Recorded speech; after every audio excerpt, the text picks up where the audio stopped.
시청자분도 다 아시다시피 최근에 가장 우리나라에서 가장 핫한 이슈는 뭐 이제 한일 경제 분쟁, 경제 갈등 이렇게 좀 표현해야 될 것 같고요. 그 다음에 또 이제 미중 무역 전쟁도 다시 점화가 되는 듯한 분위기가 나타나고 있습니다. 그래서 환율이 급등이 나오면서 수급적으로도 상당히 좀 악영향을 미치고 있고, 그리고 또 이제 이렇게 장이 폭락을 할 때는 또 공매도들의 오히려 힘이 더 거세지게 나오는 부분들, 그리고 또 바이오가 오늘 급락이 나왔기 때문에 이런 부분도 좀 짚어봐야 될 것 같습니다. 일단 차근히 하나씩 볼 텐데요.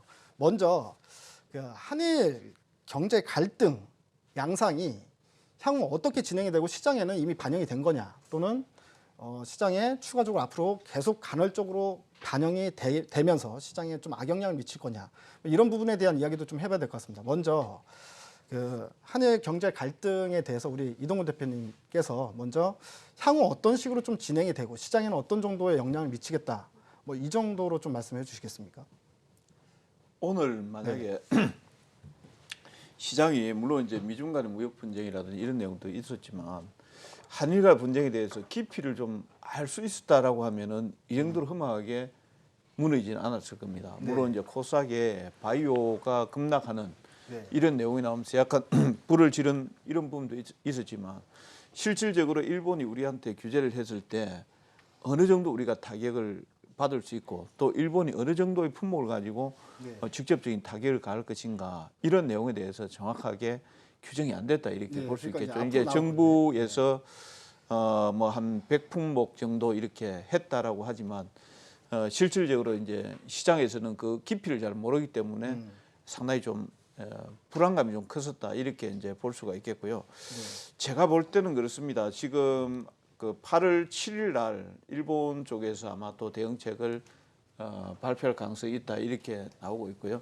그다음에 또 8월 1일 날 공표하고 나서 21일이니까 8월 20, 한 3, 4, 4일, 5일 정도 되면은 또 실질적으로 이게 이제 공표가 될 것인지 화이트리스트 배제에 대한 내용들, 이런 내용들이 이제 남아 있거든요. 그 안에 이제 정부가 적극적으로 좀 이걸 처리를 좀 하고 이렇게 했으면 좋겠지만 제가 조금 도가 좀 지나치면은 우리 사회자님께서 컨트롤 좀 해주세요. 네, 알겠습니다. 그렇게 좀 했으면 좋겠지만 실질적으로 그런 내용은 없습니다. 지금 물론 이제 저는 그렇습니다. 제가 방송에도 이런 얘기하거든요. 애국주는 투기적으로 하시는 분들만 사시고 애국 상품은 사세요라고 저도 그렇게 얘기를 하는 사람 중에 하나거든요. 근데 이제 우리 주식시장에서 좀 냉정하게 돌아서 볼 필요는 있습니다. 과연 이제 우리가 지금 삼성전자하고 하이닉스 같은 경우 얼마 정도 재고를 가지고 버틸 수 있을 것인지 이런 내용들 아세요?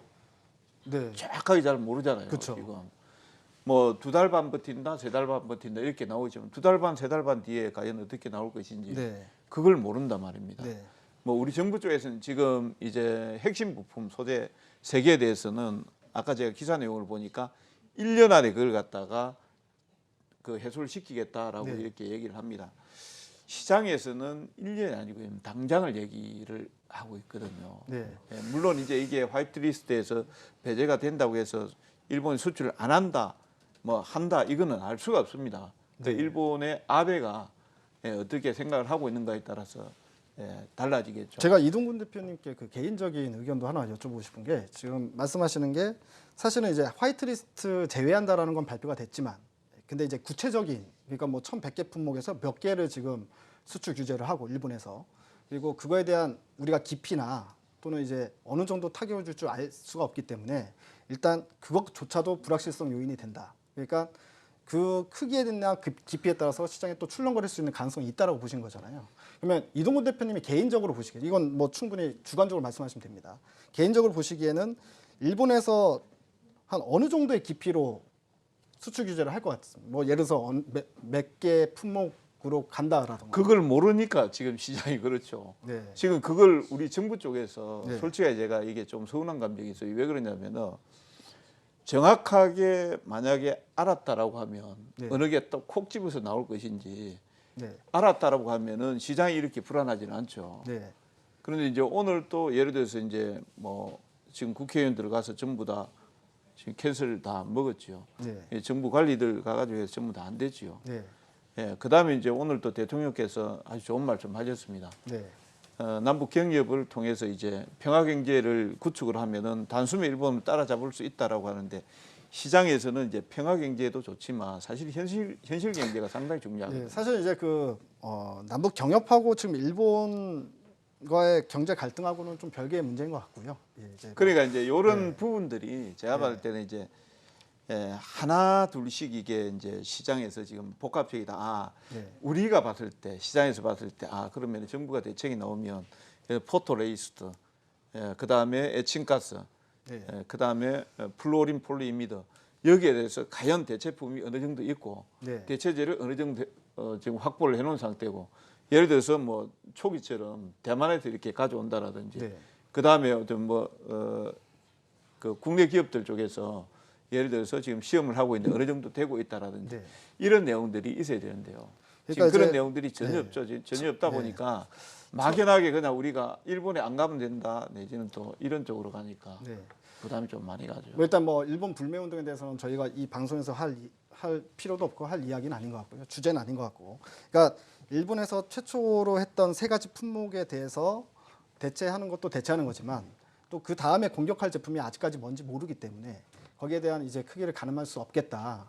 지금 이동훈 대표님께서 이렇게 말씀해 주셨는데 혹시나 이 부분에 대해서 그냥 개인적으로 주관적으로 한 요 정도의 파급 효과가 있고 그다음 시장에 추가적으로 어느 정도 영향을 줄 수 있을 것 같다라고 혹시 나머지 두 분 중에 생각하시는 분 있으십니까? 일단 이경락 대표님. 우리가 생각을 해야 되는 것이 화이트 리스트 제외돼 가지고 대한민국이 블랙리스트가 되는 게 아닙니다. 일단은 기존에 이제 수출을 하던 것들을 허가를 받는 시스템으로 바꾸는 거죠. 복잡하고 귀찮게 한다는 겁니다. 그러니까 소재 시장에서 갑질을 진행한다는 얘기인데요. 여기서 이제 우리 정부가 어떻게 나서 가지고 어떤 융합을 만들어내고 협상을 만들어내는가가 또 중요한 부분이겠죠 앞으로. 일단 일본이 키를 두고서 이제 우리가 소재 시장에서의 어떤 수출 품목 허가 제도로 바꿨다. 이게 이제 일본이 과거 프랑스한테 당했던 거고 미국과의 통상 맞출 때 당했던 것들인데 고스란히 이제 우리한테 매기겠다 이런 거거든요. 그럼 이것이 이제 장기화되냐 안 되냐? 일단은 정상 국가로 나가기 위한 그 일본의 하나의 묘책이겠죠. 아베의 묘책인데 그거 이루어지고 나서 뭐 어떤 분위기가 만들어질지 모르겠지만 이거는 장기화는 뭐 어쩔 수 없는 상황이에요. 그러니까 왜 그러냐면 지금 상태에서 일본이 뭐 번복할 수도 없는 상황이고. 근데 대한민국은 확실한 것이 있죠. 이제 또 IT 시장에서 또 기술 시장에서의 국산화 이거는 일본이 한번 했기 때문에 정부의 정책도 이쪽으로 갈 수밖에 없는 거고 기업들도 또 한 번 이런 문제가 이제 불거져 가지고 일본이 또 수출 규제 사항이나 이런 뭐 경제적인 보복이 이루어질 가능성이 있기 때문에 국산화 내재화 뭐 이런 분위기는 앞으로 지속될 가능성이 높습니다. 그래서 우리가 하반기 때는 이 IT 국산화 기업들 계속 지금 뭐 이제 단기로 테마로 올라왔다 애국 관련된 종목들은 그렇게 볼 수 있겠지만 이 국산화 추세들은 정부 정책과 맞물려 가지고 지속될 수밖에 없다 이렇게 보고 있습니다. 그러면은 일단은 사실 이제 주식 시장에서는 가장 싫어하는 게 불확실성이거든요. 악재보다 더 싫어하는 게 불확실성인데, 그러니까 이런 한일 경제 갈등이란 불확실성을 하반기에도 내내 일단은 안고 가야 된다. 뭐 중간중간에 안고 가야 된다. 이렇게 세계적인 흐름이 다 그렇지 않습니까? 지금 뭐 저기 미중 무역 분야도 마찬가지고 일본이 여기다가 또 한번 이제 한국이랑 또 이런 분쟁을 만들어낸 거기 때문에 지금 강경한 대통령을 뭐 각 국회에서 국가의 국민들이 원하고 있고 글로벌 네트워크 뭐 글로벌 공조 이런 단어가 지금 어울리지 않는 보호무역주의의 판이거든요 지금. 이거는 우리가 부인할 수 없는 부분이기 때문에 떠안고 가야 되는 하나의 숙제고 과제라 이렇게 보고 있습니다.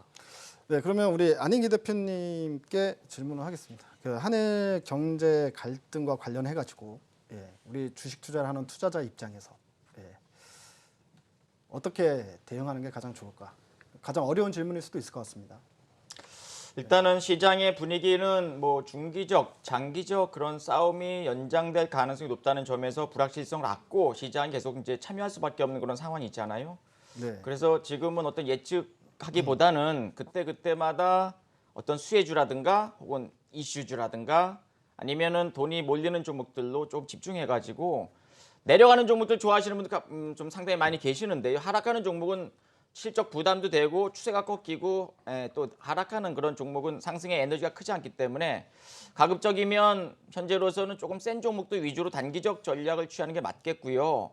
그다음에 최근에 이제 강했던 종목들이 역시나 뭐 애국 관련주라든가 그다음에 반도체 일본 수출 규제 수혜주 쪽 일부 좀 반짝반짝 거렸거든요. 물론 이제 계속 올라가는 건 아니죠. 올라갔다 또 내려오는 그런 경우가 좀 있기 때문에 1분봉에서 거래량이 실리면서 올라가는 약간의 이제 상승이 시작되는 그런 종목들로의 집중력 갖고 단기적 전략 취하는 게 지금은 바람직하다 보여지고 많이 내려왔으니까 좋아지겠지. 뭐 앞으로 개선될 거야라고 하락하는 종목에 매수하는 전략은 저는 단기적으로 계좌 상승을 만들기 어려운 그런 전략이기 때문에 이제 추세 추종 매매 전략을 많이 말씀을 드리죠. 강하기 때문에 매수해서 먹고 나온다. 약한 종목들은 관망하거나 혹은 비중 줄이거나 좀 짧게 치거나 그런 식으로 지금 좀 센 종목으로 단기 전략을 좀 취하는 것이 현재로서는 좀 그나마 계좌가 조금 올라오기 위한 네. 방법이지 않을까 생각을 합니다. 예,